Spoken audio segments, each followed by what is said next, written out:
Matters, a podcast where we discuss the topics the residents of Lichfield District want to hear. From light-hearted to controversial, we're here to talk about it all. Oh, welcome back, Maddie. Hi. Hi. I mean, second time coming this time. Yes. For the viewers who don't know, this is the second attempt we've had at recording this episode. Yeah, we've had a few technical problems and a wasp attack.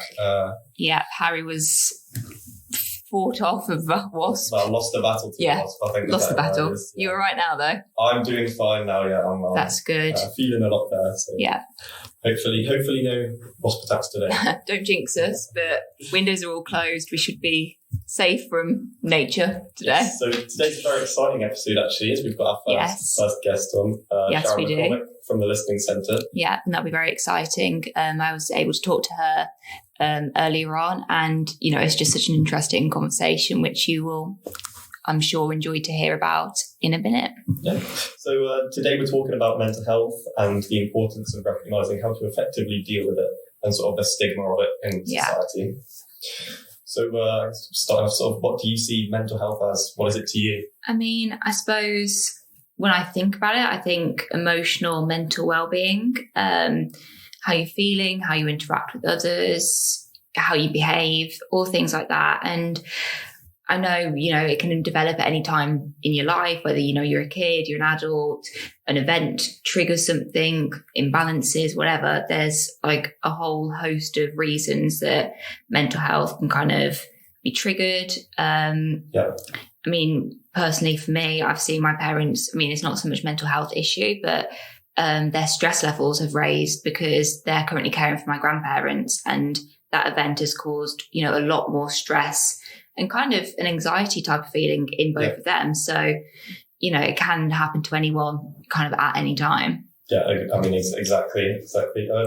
How do you see deal with it then? Because for me, I think when I feel sort of overwhelmed or stressed or anything, I like to go for like walks, take in nature, because I just feel like it sort of grounds me and allows me to sort of take a step back, if this makes sense. To look at my situation and think, what can I do to sort of solve this? And what solutions are there? Yeah, 100%. I mean, you know, I run, so I go on runs when I'm feeling overwhelmed or stressed. Like, that's quite a good tool for me. I also have weekly meetups with my best friend at the pub. Oh, nice. And we just talk about absolutely everything. And I think that always kind of makes you feel a lot just calmer, just a bit more like everything's out of your system. Whatever the issue is, you've ranted about it, you've heard their advice, you've been listened to, you know, you can kind of move on, or, you know, it's not as big of an overwhelming issue in your head. Yeah. I mean, I'll go for a weekly drink with my dad as well, just to sort of have a check-in and talk. And it's, extremely sort of casual, same, like you said. Yeah. Just to talk. Yeah. I mean, how do you think mental health is viewed? I think there's obviously still a stigma, even after sort of how far we've come, I guess, from how mental health was perceived before. I think nowadays people are a lot more sort of accepting of it. It's a lot more spoken about. I've seen on like social media and stuff, celebrities as well coming out and talking about it. But I think there's still a way to go in how we view it, and How about you? No, I think the same. I think there's definitely a lot more conversations. I mean, there's a whole host of like wellness podcasts and like books and self-help books and like trending on TikTok and all of that type of thing.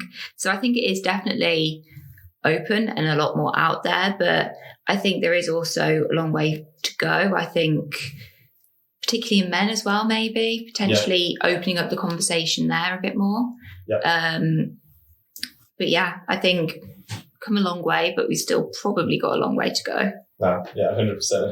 I guess the sort of process of reducing the stigmas, it's carry on forever probably, but so it's just efforts from sort of like individuals, organisations, like employers, etc.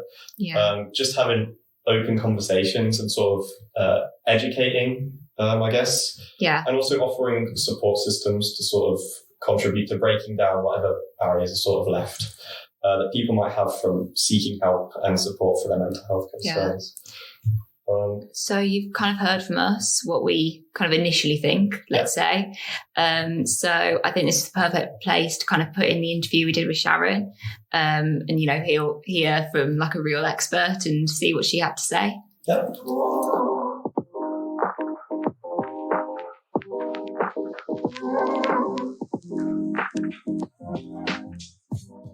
Hello, and we are joined by Sharon, the counsellor and clinical director of the Listening Centre. So thank you so much for joining us today. I know we tried to do this last week, but with technical difficulties and everything, had to reschedule, but you've joined us. So thank you very much. And how are you? I'm good. It's good to be here. Yeah, good to have you. So today we are discussing mental health, and we thought we'd best talk to an expert, somebody who really knows their stuff on this. So yeah, thank you for being here. So to start things off, could you tell us more about your general background and why you're involved in mental health and wellbeing? Sure. When I was 22, I accessed counselling following a trauma. Yeah. And during that time, I made some remarkable discoveries, one of which was how life-changing good therapy could really be. Yeah. And the experience ignited my interest in counselling and made me consider this as a career option. A few years later, I started a 4-year educational journey at night school to become a trained counsellor, whilst my day job saw me working in HR. And it was that unique insight into how organisations both support and can be the cause of their staff's stress levels. And then working in HR, I also experienced firsthand the difficulties and frustrations HR faced in seeking out professional, cost-effective, local means of support. Yeah. So when my studies progressed, I also learned how individuals can help and hinder themselves unwittingly. So when I qualified in 2002, I started working in private practice, and at the same time I created a business to address this service gap in the corporate world. 20 years later, the Listening Centre is what's called as an employee assistance provider, and this is, we cover the central UK region, so our customers range from large public sector NHS trusts and local authorities to small private sector organisations.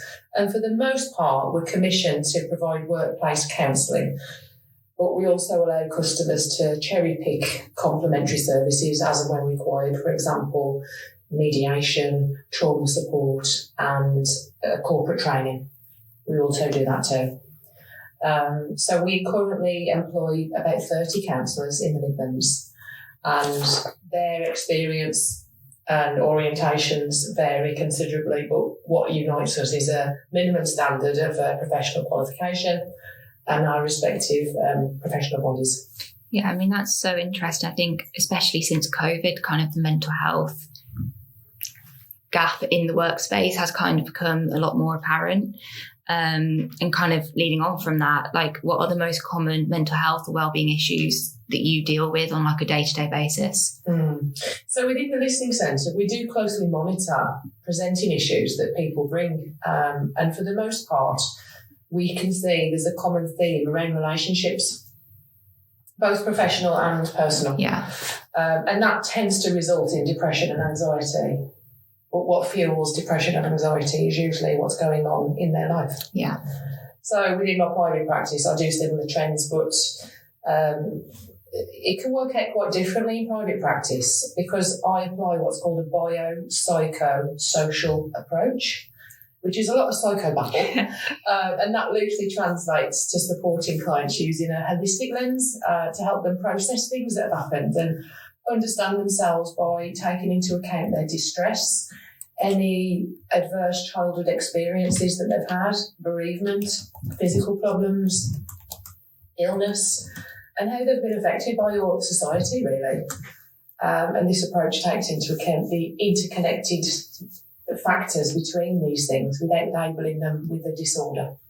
Yeah, because I think that is something that potentially could be quite intimidating to be labelled one way. Is that something you find, like being diagnosed with something is quite a fear for people? I think there are pros and cons in diagnosis. Yeah. And it's a very complex process, which I can kind of talk about a little bit later. But yeah, it's certainly a very political and controversial topic. And what are your opinions on mental health and wellbeing now compared to like pre-COVID, and kind of what do you think the reasons are for that? There's been a lot of research done on this, actually. Yeah. In 2001, Young Minds carried out a poll of more than 2,000 children and young people aged up to 25 with a history of mental health problems. And 24% said they were not able to access the usual sources of support. Right. 67% believe the pandemic would have had long-term negative impacts, and 49% said their school or college were not focusing on mental health and well-being following the pandemic, which is incredibly sad. And then Cooth, one of the UK's biggest online and digital mental health support providers, a charity for children and young people, they also did an analysis between March and November 2021 compared with 2019. And they found an alarming increase in contacts related to self-harm, suicidal thoughts, sleep difficulties, and school and college worries. Yeah. So, society's understanding of distress is constantly evolving, and irrespective of people's personal experience of COVID and lockdown measures, we're all moving through a global trauma together, actually.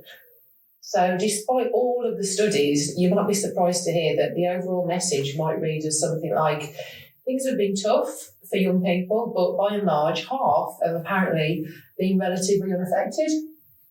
A quarter have struggled a bit, and a quarter have faced serious challenges to their well-being and likely to need extra help. Yeah, I suppose we won't see the full effect on like really young children for many years to come, until they kind of develop, go into secondary school. We won't be able to kind of see how the pandemic kind of affected them. Do you think services on mental health and well-being are now more kind of talked about, more supported in the workplace compared to 10 years ago? Interesting question. I suppose I'm going to start talking about this so-called medical model of treating mental health, and I've put my fingers up in inverted commas so for those that obviously can't see. And it goes something like this. Over the course of the last 3 decades, for all sorts of highly controversial historical reasons, people with mental health issues, firstly in the USA and now in Europe, have become the responsibility of health professionals. So in other words, it was government bodies, health professionals, health institutions, which came to be seen as the people and organisations responsible for taking care of, if you like, managing the needs of people with mental health problems. So if we think about health professionals, doctors, etc., they're trained to find out what's wrong with our bodies, aren't they? Yeah. And to cure us. I mean, that's the point. So cure is the main objective in that arena. Our mental health is not something to be cured, is it? Excuse me. However, as a counsellor, using the biopsychosocial model, what's really important is that we process, we understand and manage all that presents as awkwardness. Thinking about the medical model, there's a real difference there in the way that we would approach someone's mental health. So the medical model doesn't train health professionals to take into consideration how societies work, how systems of social inequality work, which is a massive topic in itself. The medical model just looks at the individual's body to find out what's wrong with it and then cure it. Does that make sense? Yeah. So over time, mental health has begun to be seen as a medical problem rather than a social one. So it requires a medical solution. Yeah. Yeah. And this could also be seen as an individualistic model. So it becomes the individual's problem, not society's. Yeah. So it doesn't take into account complicated social reality. It reduces it to an individual's problem, claiming that somehow we're broken, damaged or defective. Yeah? So this medical way of thinking takes away context. But it's not true that all health professions and professionals subscribe to that medical model stance, and some even oppose it very strongly. And I happen to be one of them. You'd be surprised to learn. So more importantly than this, the medical model isn't restricted to health professionals, but it's actually the most commonly held understanding of mental health that we have in most society, and a way of understanding mental health that reflects our common assumptions. So the idea that mental health is a problem with our brain and that problem needs curing, it just ignores the social organisation and social structures and the reasons why someone's mental health is being impacted. It doesn't take that into consideration at all. And COVID very effectively provided this point as we all went through a global pandemic together, which fundamentally changed the way we lived on a social level, didn't it? Yeah. So, you know, in the 70s, a group of academics who happened to be disabled came up with a model that was in direct opposition to this medical model, and made the focus be about human rights and social justice issues. Yeah. And then youth service has historically taken a big hit from government's austerity measures in the past decade. So, you know, a lot of the services that young people will have accessed prior to COVID have been withdrawn. Yeah. Which, on the one hand, would explain why young people are more impacted. Yeah. Because we've all been through this global pandemic, and yet the services aren't there to support them. So it's a bit of a perfect storm, really. So, yeah, there's a general agreement that things need to be done differently, to not go back to the long waiting lists and reliance on an overworked, under-resourced CAMS service. I don't know if you're familiar with CAMS. No, I haven't. So it's the NHS Children's Adolescents Mental Health Service. Right. So they need to be more preventative and have a protective layer of services for what's called Generation COVID out in the community as a better understanding for young people's behaviour. So there isn't a rush to refer them to specialist help. But we need to educate and support and train people working with young people to not be professionals, but to be able to look beyond this need to refer on to somebody and actually look at how they live. Yeah. Which is a much more organic way of seeing the human being. Yeah, definitely. I mean, I've seen friends myself have a multitude of issues. They've gone to a doctor, they've just been prescribed medicine. They've not been given the chance to kind of talk or understand kind of where that's come from. So I've definitely kind of noticed and kind of seen that definitely within kind of my personal life. And that kind of perfectly leads us on to like any of your kind of best tips for anybody suffering with mental health or wellbeing issues, kind of what you'd suggest to try to help, try to manage. Yeah, that's such a big question. Yeah. I want to go back to what you mentioned about going to the doctor, because that is the first place we will go, isn't it? It's the doctor. And yet what I've just said is actually probably not, because it's a medical setting. So to just give you a little bit more context as to why I would say such a controversial thing, I don't know if you're familiar with something called DSM. Yeah. Yeah. So this is the American Diagnostic and Statistic Manual, otherwise known as the Psychiatric Bible. Yeah. And the impact of that book is actually quite staggering. The DSM was created by drugs companies. I'm not sure if you're aware of this. And it was distributed en masse so successfully in America that the American health system embedded it into their healthcare. And the ramifications of the UK adopting this within our society's infrastructures, such as the NHS, social care, mental health services, has infiltrated every facet of the UK to the point that pathologising language is everywhere. Yeah. Literally everywhere. And we've become so desensitised to diagnosis that we accept it without question, don't we? Yeah. We think, the doctor, they must know best. They're the expert. Look, like you introduced me, I'm an expert. So obviously I must know what's right and wrong, etc. So while we recognise that diagnosis and medication can help some people some of the time, this approach only addresses the symptoms, but it never, ever addresses the cause. So, and it's because of that a person-centred, trauma-informed counsellor like myself and my team, it's my view, and thousands of others, that the medical model of distress is fundamentally flawed. Yeah. Does that make, Yeah. That being said, diagnosis is helpful because some people find it reassuring to be able to categorise and make sense of their problem and realise that their difficulties aren't unique. Other people experience this stuff they're not too. alone. No, they're not alone, which is really important.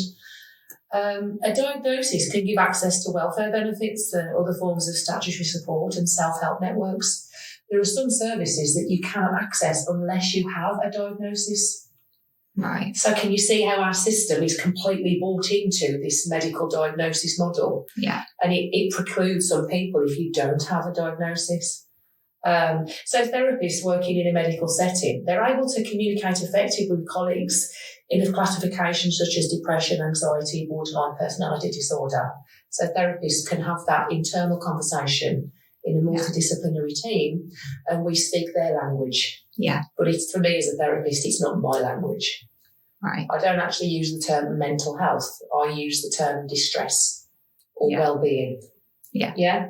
Because we're not just our mentality. Yeah. There's stuff going on in our body. Things called depression and anxiety are actually emotions. Yeah. We feel depressed. We feel anxious. Yeah?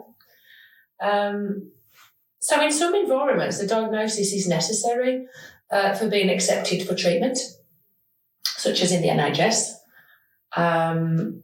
Also, a diagnosis helps practitioners become more clear about the limits of their competence. So perhaps some newly qualified counsellors, if they had a referral for someone with schizophrenia or borderline personality, they might not feel qualified or equipped with experience to cope with such a presenting issue. But then there are also really strong arguments against the use of diagnosis. There's a danger of labelling patients in a way that could negatively impact on future employment. Yeah. And if you've been diagnosed with something and it's on your medical records, you will be faced with a massive challenge if you try to have that removed from your medical records. They simply won't do it. It's there for life, which is very unfortunate for young people. Yeah. Because if they want to apply for a job where their medical history is looked at, that could stop them from getting a job. And they may have been cured. I'm using my speech marks again, and they might feel fine now. Yeah. But this happened, say, 10 years ago, but it's never going to be off their records. There's little evidence that diagnostic information is of any use in planning or choosing the right therapy for any individual client. When I'm working with clients and they come and they say, I've been diagnosed with this, this and this, I acknowledge what they've told me, but I also want to hear what they think of that. What's your perception of this label? What does it mean to you? Therapy is so unique. It's different views, different. It's about what the client thinks, really, about this label that's been given to them by what's deemed to be an expert. And psychiatric categories aren't scientifically valid, which sounds incredibly controversial for me to say, but in the sense it doesn't offer a reliable and valid set of concepts that reflect the reality of people's lives. There's no scan, there's no blood tests that can be done, there's no DNA that we can check to see whether someone has got this so-called illness. Whereas a medical model, you would imagine that somebody can be tested, scanned, etc., and we can reach a diagnosis quite easily. But with mental health, that is not the case. It's actually someone's opinion based on a set of questions and the answers. So defining the problem as an illness may make it harder for clients to commit themselves to a therapy, which always requires active participation and taking responsibility for change. So as a therapist, I'm always trying to empower my client to take ownership and take their power back. Yeah. Whereas when we are given a diagnosis and some tablets, we kind of go, oh, well, I'm just going to take the pill. I don't have to do anything. I don't have to change. I just take the happy pill and just keep going and do what I've always done. Be fixed for you. Yeah. Well, it doesn't fix it. Yeah. And of course, then clients become very reliant on these drugs. So the use of diagnosis, it introduces this medical biological perspective that's not consistent with the aims and process of me as a therapist. I'm looking at the person. So my question would usually be, what has happened? Yeah. Rather than what's wrong with you. Yeah. Yeah. So it gives that social context then, doesn't it? So development of diagnostic systems is controlled by big pharma, and big pharmaceutical companies make billions and billions of pounds. Yeah. All the way back to this DSM document that every GP in our country has now got a copy of. Yeah. And they use it as their reference guide. So it's all tied in with big pharma. Yeah. So some people will worry that a diagnosis will pigeonhole them, into this sort of label. But people are not defined by their diagnosis. Yeah. People are not their diagnosis. Their diagnosis is a social system brought about by the pharmaceutical industry, and we are part of it. Yeah.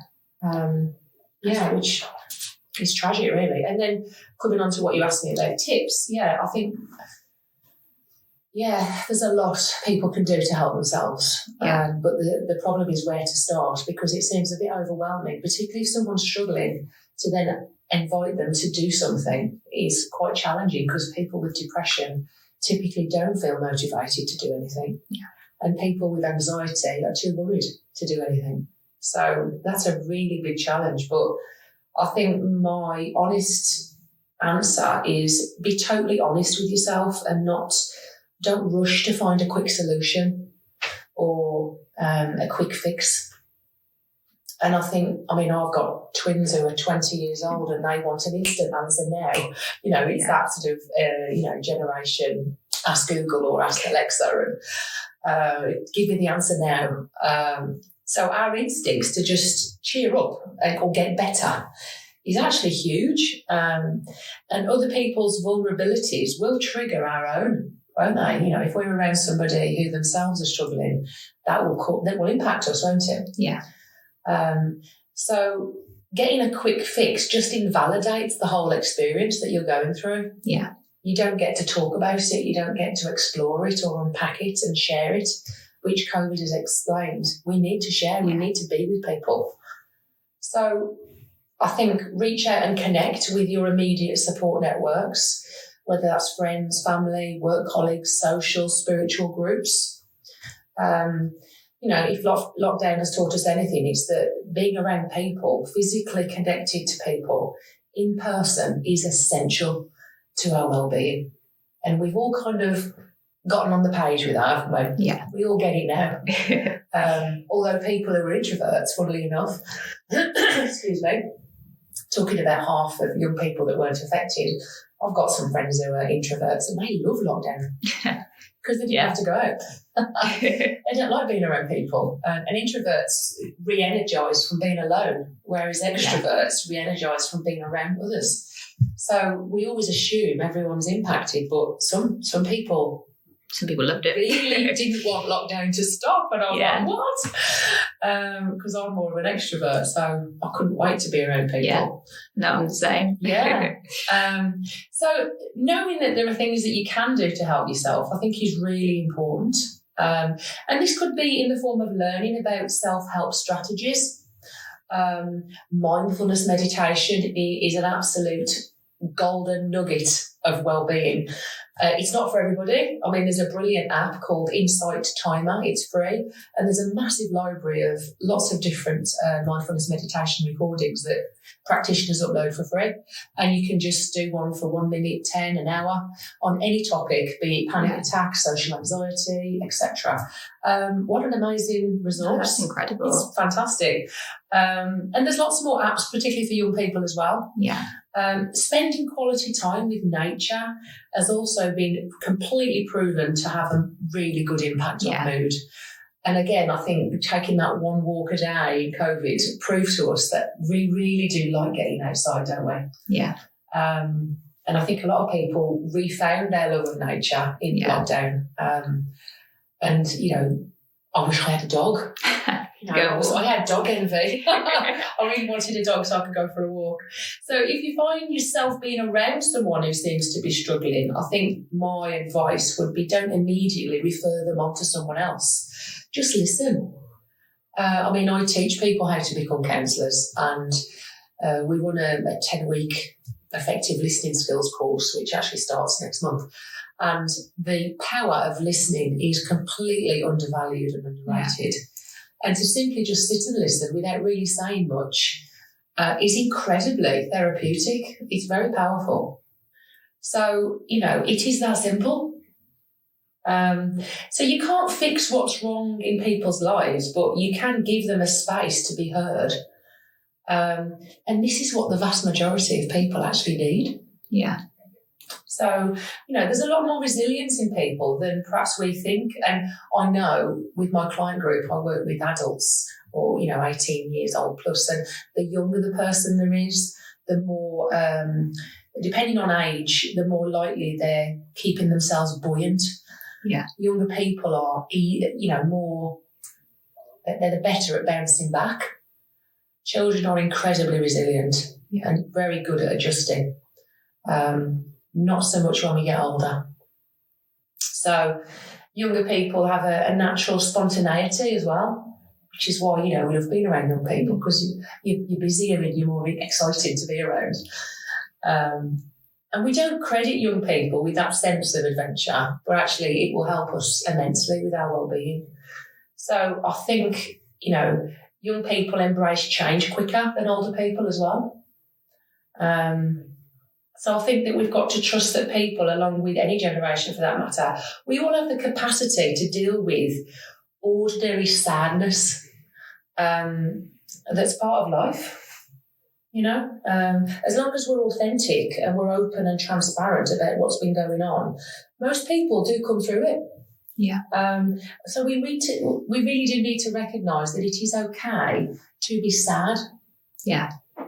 And for me as a therapist, I sometimes get clients when they've had a really difficult life experience and they just want to feel better. They just want to not feel this way. And I'm like, but this is normal. Yeah. Feeling like this is part of life. Yeah. And this sort of expectation that we should always be happy all the time is ridiculous and unrealistic. And it sets us up to fail. Yeah. Most of the time, life is pretty boring. Yeah. Life is pretty ordinary. And to recognise that, where we don't get this instant hit of adrenaline and, these positive strokes that we get on social media, that isn't normal life. Yeah. I suppose it's finding little things to be grateful for, to lift you up in the little everyday things, like whether it's petting your dog or, I don't know, talking to a family member or a friend. I suppose it's finding those times and kind of focusing on those rather than your big holiday at the end of the month. Sure. Yeah, to just kind of get little bits of positive kind of feelings throughout the day. Yeah, there's been a lot of research done as to what makes us feel better about ourselves. And showing gratitude is actually one of them. Yeah. And I wouldn't necessarily suggest it's every day, but say once a week, if we sit down and say, well, what am I grateful for this week? Yeah. Or what was I grateful for this week? And there's an app called Gratitude, and you can just log it a little bit like, a social media account. And it actually gives us a little, what we call a hit, a little high, when we start to realise actually there's quite a lot to be grateful for. Yeah. And having goals is really, really useful. Yeah. I mean, I know when I work with clients that struggle with depression, typically they have nothing to look forward to. So we work on, okay, let's look at a short, medium and long-term set of goals to have something to look forward to. Yeah. So there are tricks of the trade. There's something called compassion-focused therapy, and it looks at how we are regulated on an emotional level. And we have 3 systems within us. We have a drive system, which gets us to achieve goals.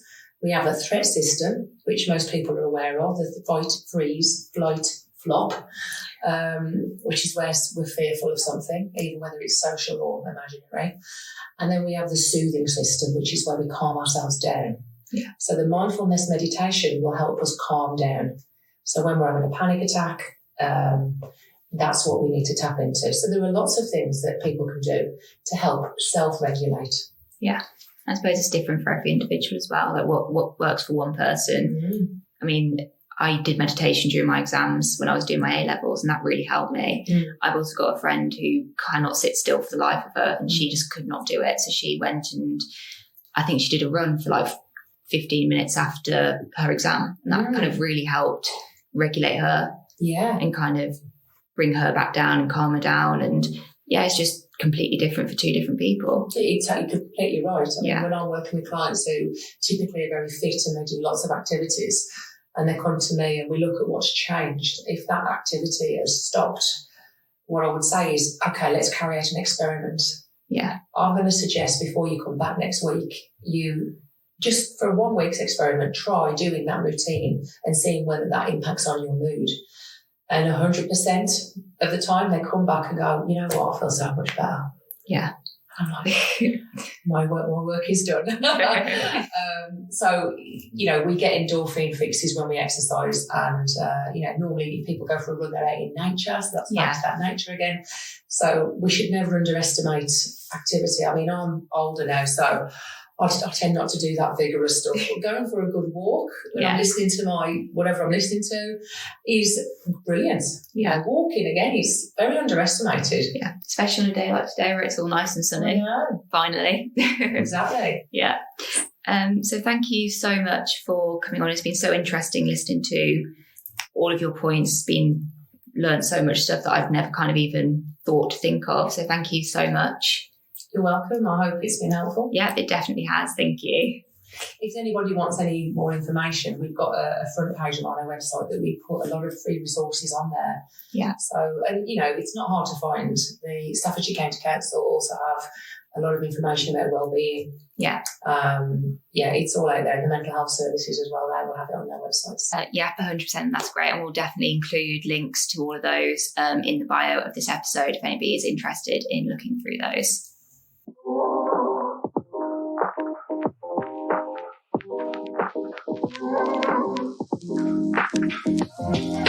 Well, that was very interesting. I think I've taken a lot away from 100%. It's just something you could listen to for like hours and hours on end. No, it was so good. Yeah. So I guess what were your initial thoughts? What are you thinking? I just think there's a lot of questions or points to kind of think about that you never really ask yourself on a day-to-day basis. I think a lot on the diagnosis. I think that was pretty interesting to listen to. I mean, there's pros, getting the help you need, potentially accessing some sites or some services, not feeling alone, feeling like, okay, I'm not the only one suffering for that. Yeah. But then obviously the cons that Sharon really eloquently mentioned, all of the generalization, the kind of medicine being more of kind of like helps with the symptoms, not the actual cause. So what did you think? I think that point is probably what it sort of engaged me the most. Yeah, sort of how our individual experiences, and we're all different, each and every one of us, and we all sort of think and feel in different ways. And should medication sort of be standardised, or is that approach the wrong way to go about it? Yeah. And it's something I'm definitely going to look into more. Yeah, 100%. I think the generalisation of mental illness is definitely something that needs to be looked at, because, I mean, from what Sharon was saying, and, it's just a very personal thing, and it stems from a unique trauma or place for each person. Yeah. So there's probably not a fixed one thing fix-alls for every single person. Yeah. That is going to work for everybody. So no, I think that's a great one. I think another thing that kind of was really apparent to me was kind of the vast amount of resources available for people, all the apps, the websites, the books. I think if you go looking for it and you are really invested in it, you can find so much like free resources. Yeah. Yeah, there's so much out there. And what she was saying about sort of ways to sort of help yourself if you're struggling and stuff. Next time I'm sort of under stress, etc., I think I might try goal setting and journaling. I think like documenting how I'm feeling and what I need to do is a great way to go about it and sort of 100%. I mean, I think finding gratitude and like you said, goal setting, kind of looking at the big picture, working towards something, but then also finding gratitude in the small